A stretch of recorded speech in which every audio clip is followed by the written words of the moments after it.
यदि प्रेम का मतलब सिर्फ पा लेना होता तो हर हृदय में राधा कृष्ण का नाम नहीं होता।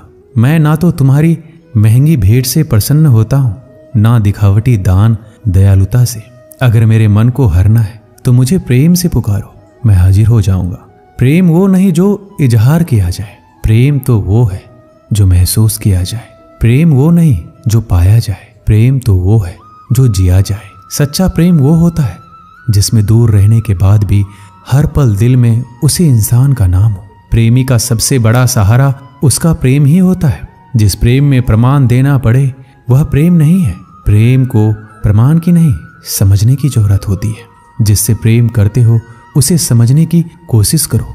परखने के लिए तो सारी दुनिया पड़ी है। सृष्टि में एक प्रेम ही है जो लाख प्रयत्न करो खत्म करने का, लेकिन वो बढ़ता ही जाता है।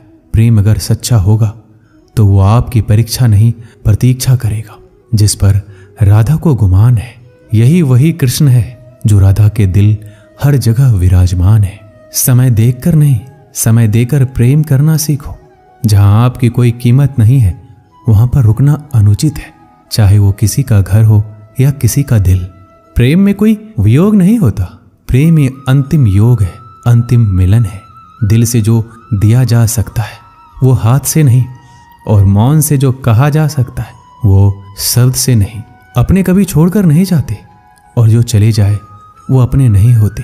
प्रेम सुख के साथ दुख भी लाता है, पर जो उस दुख को सुख समझता है उसका प्रेम शुद्ध और सच्चा है। जब किसी के साथ भूत वर्तमान और भविष्य समय के विचार आते हैं, बस वहीं से प्रेम का जन्म होता है।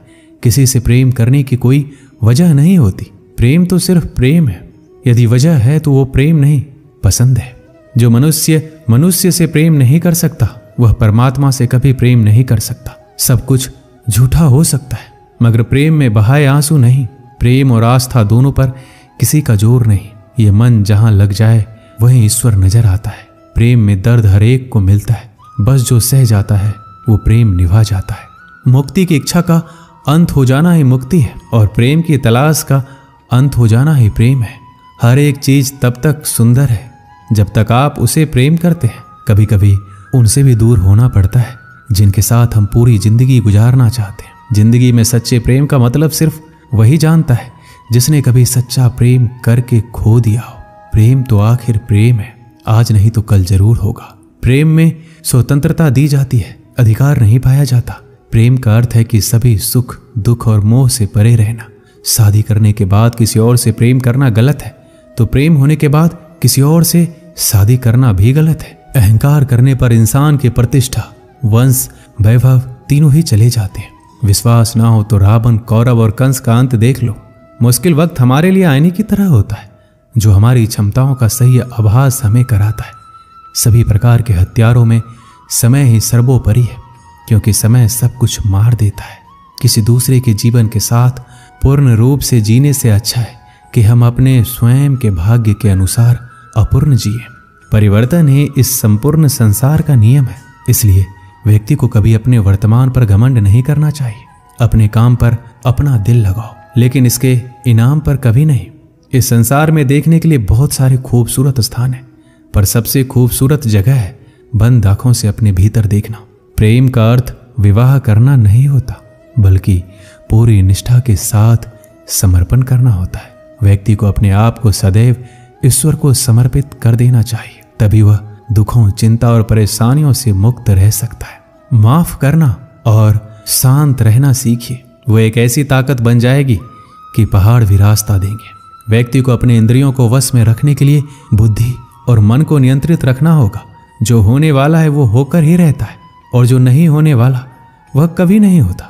ऐसा निश्चय जिनकी बुद्धि में होता है उन्हें चिंता कभी नहीं सताती है। किसी भी व्यक्ति को ना तो समय से पहले और ना ही भाग्य से अधिक कुछ मिलता है, लेकिन उसे सदैव पाने के लिए प्रयत्नशील रहना चाहिए। श्री कृष्ण कहते हैं, इंसान हमेशा अपने भाग्य को कोसता है, ये जानते हुए भी कि भाग्य से भी ऊंचा उसका कर्म है जो स्वयं के हाथों में है। व्यक्ति को आत्मज्ञान के माध्यम से संदेह रूपी अज्ञानता को समाप्त करना चाहिए। मैं उन्हें ज्ञान देता हूं जो सदा मुझसे जुड़े रहते हैं और जो मुझसे प्रेम करते हैं। सत्य कभी दावा नहीं करता कि मैं सत्य हूं, लेकिन झूठ हमेशा दावा करता है कि सिर्फ मैं ही सत्य हूं।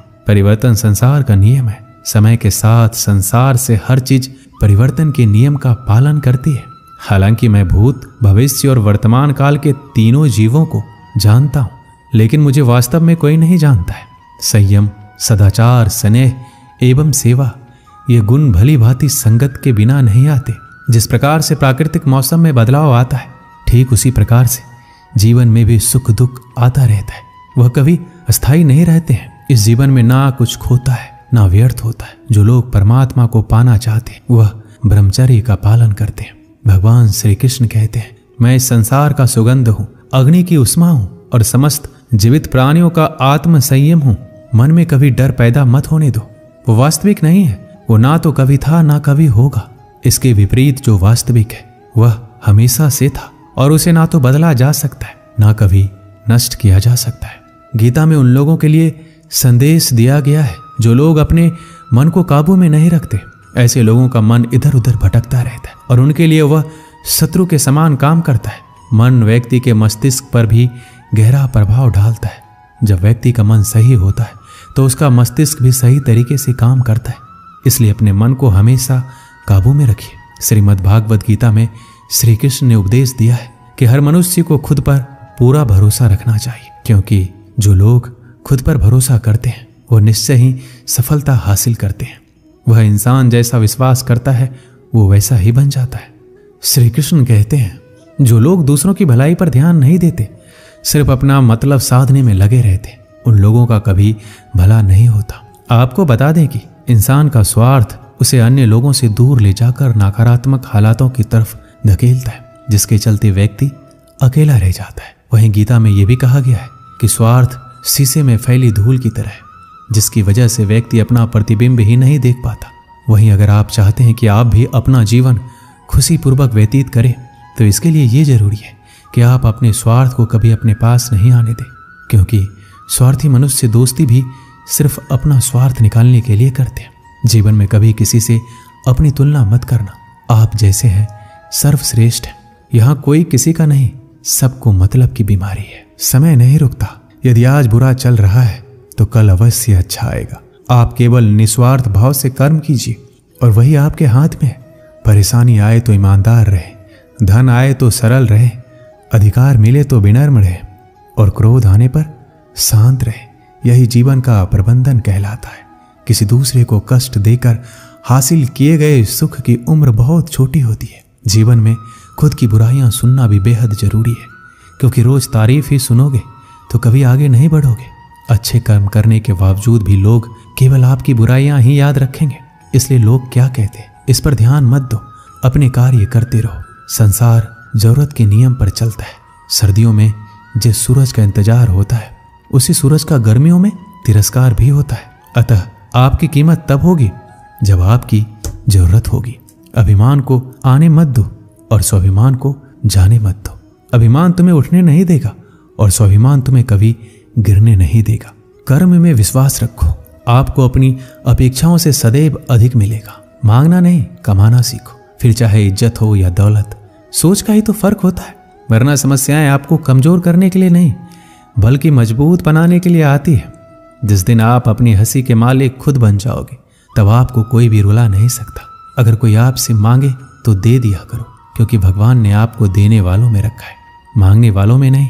समझदार इंसान का दिमाग चलता है और नासमझ इंसान की जुबान। गरीब रहोगे तो कोई ध्यान नहीं देगा, मेहनत करोगे सब हंसेंगे और कामयाब होंगे तो सब जलेंगे। ताकत अपनी शब्दों में डालो, आवाज में नहीं, क्योंकि फसल बारिश से उगती है, बाढ़ से नहीं। याद रखना, अच्छे वक्त को देखने के लिए बुरे वक्त को भी झेलना पड़ेगा। सेवा सबकी करो, लेकिन आशा किसी से मत रखो, क्योंकि सेवा का असली मूल्य भगवान ही देते हैं। खुद को काट कर भी रख दोगे तो ये दुनिया आपसे खुश नहीं होगी। इसलिए वो करो जो मन चाहे, वो नहीं जो दुनिया चाहे, क्योंकि दुनिया की पसंद को बदलते वक्त नहीं लगता। घमंड के अंदर सबसे बुरी बात ये होती है कि वो आपको कभी महसूस नहीं होने देगा कि आप गलत हैं। जिंदगी में दो चीजों का कभी घमंड मत करना, पैसा और सूरत। गरीबी आते देर नहीं लगती और चेहरा किसी हादसे में बदलते जरा भी वक्त नहीं लगता। जितना कम बोलोगे उतना ज्यादा प्रभावशाली आपके शब्द होते जाएंगे। रिश्तों को जोड़े रखने के लिए कभी अंधा, कभी गूंगा, कभी बहरा होना पड़ेगा। यदि कहने के लिए कुछ अच्छा नहीं है तो चुप रहना एक बेहतरीन विकल्प है। कोई आज तो कोई कल बदलता है। यकीन करो, सब बदलते हैं। दुनिया बड़ी भुलक्कर है, वो तो उतना ही याद रखती है जितने से उसका मतलब होता है। सहारा कोई कोई ही देता है, धक्का देने को हर शख्स तैयार बैठा है। अपनी कमियों को केवल हम दूर कर सकते हैं और कोई नहीं, बल्कि सब केवल इसका फायदा उठाना जानते हैं। जिंदगी जीना आसान नहीं होता, बिना संघर्ष कोई महान नहीं होता। जिस दिन आपके सामने कोई समस्या ना आए तो समझ लेना आप गलत रास्ते पर सफर कर रहे हैं। झूठ, धोखा और बहाने आपको कुछ पल की खुशी देंगे, लेकिन इसकी कीमत आपको भविष्य में चुकानी पड़ेगी। लोग कहते हैं पैसा रखो, बुरे वक्त में काम आएगा, लेकिन सच तो यह है कि सिर्फ श्री कृष्ण पर भरोसा रखो, वो बुरा वक्त आने ही नहीं देंगे। एक बार की बात है, सम्राट किसी बात पर अपने वजीर से नाराज हो गए। नाराजगी में उन्होंने वजीर के लिए फांसी की सजा का ऐलान कर दिया। फांसी का समय शाम के 6 बजे निश्चित किया गया। फांसी की सजा दिए जाते समय वजीर दरबार में उपस्थित नहीं था। सम्राट ने सैनिकों को आदेश दिया, जाओ जाकर वजीर को बता दो, शाम को ठीक 6 बजे उसे फांसी पर लटका दिया जाएगा। सम्राट का आदेश मान सैनिक की एक टुकड़ी वजीर के घर पहुंची। उसके घर को चारों ओर से घेर लिया गया। कुछ सैनिक घर के अंदर गए। अंदर जाने पर उन्होंने देखा कि वहां तो जश्न का माहौल है। उस दिन वजीर का जन्मदिन था। उसके घर पर रिश्तेदारों और दोस्तों की चहल पहल थी। संगीत बज रहा था, नाच गाना चल रहा था, पूरे घर में पकवान की खुशबू फैल रही थी। कुल मिलाकर वहां माहौल बड़ा खुशनुमा था। सैनिकों ने भरी महफिल में ऐलान कर वजीर को फांसी की सजा के बारे में बताया। ये भी बताया कि फांसी शाम 6 बजे दी जाएगी। ये ऐलान सुनकर वहां मौजूद हर शख्स हैरान रह गया। फौरन संगीत और नाच गाना बंद कर दिया गया। रिश्तेदार, दोस्त और परिवारजन उदास हो गए। तभी कमरे में छाई खामोशी में वजीर की आवाज गूंजी, ऊपर वाले का लाख लाख शुक्रिया कि उसने फांसी के लिए शाम 6 बजे तक का वक्त दे दिया। तब तक हम सब जश्न मना सकते हैं। वजीर की बातें सुनकर दोस्तों, रिश्तेदारों और परिवारजनों ने कहा, कैसी बात कर रहे हो?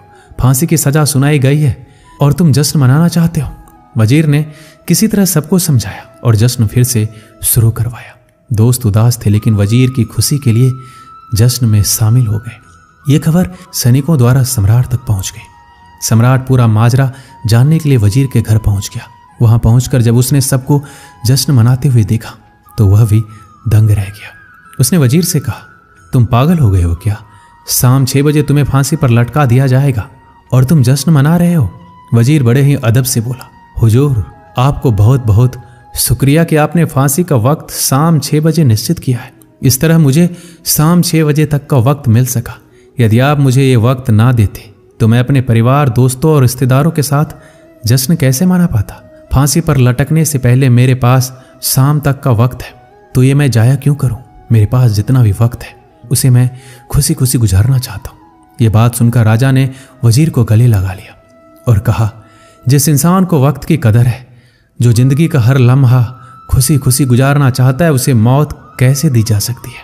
उसे जीने का पूरा हक है। तुम्हारी बातों ने हमारा दिल खुश कर दिया। तुम्हारी फांसी की सजा माफ की जाती है। दोस्तों, इस कहानी से हमें यही सीख मिलती है, जिंदगी खूबसूरत है, इसका हर लम्हा खुशी के साथ गुजारें। यह जरूर है कि जिंदगी में कई बार मुश्किलों से भरा वक्त सामने आ खड़ा होता है और हम परेशान हो जाते हैं। ऐसे में हम जिंदगी जीना ही छोड़ देते हैं। मुश्किलों से हारे नहीं, उसका सामना करें और खुशी के साथ करें। जो भी समय आपके पास है उसका पूरा सदुपयोग करें। ये जिंदगी बार बार नहीं मिलने वाली, इसे खुलकर जिए। दोस्तों, इस वीडियो में बस इतना ही। मिलते हैं अगले वीडियो में। अपना ख्याल रखिएगा। जय श्री कृष्ण।